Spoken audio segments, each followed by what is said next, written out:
ফিলিস্তিন রাষ্ট্রকে নিজেদের জন্য হুমকি হিসেবে দেখে ইসরায়েল, যার ফলে দেশটি ফিলিস্তিন রাষ্ট্র তৈরি হতে দেবে না, এমনটাই মন্তব্য করলেন ইসরায়েলি প্রতিরক্ষামন্ত্রী ইসরায়েল কাটস।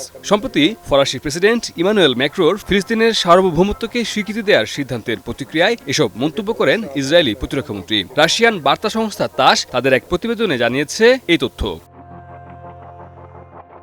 প্রতিবেদনে বলা হয়, সামাজিক যোগাযোগ মাধ্যম এক্সে ইসরায়েল কাটস লেখেন, আমরা এমন একটি ফিলিস্তিনি সত্তা তৈরি হতে দেব না যা আমাদের নিরাপত্তার ক্ষতি করে, আমাদের অস্তিত্বকে ঝুঁকির মুখে ফেলে এবং ইসরায়েলি ভূমিতে আমাদের ঐতিহাসিক অধিকার লঙ্ঘন করে। এই গুরুতর হুমকি প্রতিরোধে আমরা সকলেই ঐক্যবদ্ধ। তিনি ম্যাক্রোর এই সিদ্ধান্তকে সন্ত্রাসবাদের কাছে লজ্জাজনক আত্মসমর্পণ বলে অভিহিত করেন।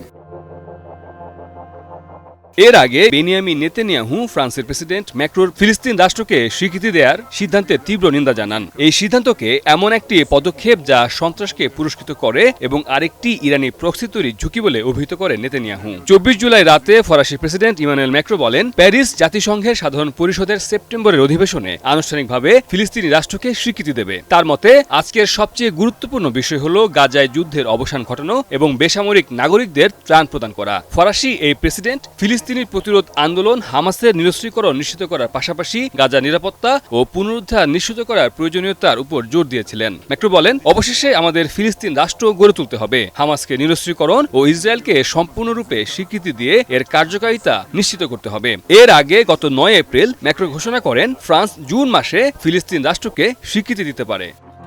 মির্জা রকিবুল হাসান, নিউজ 24।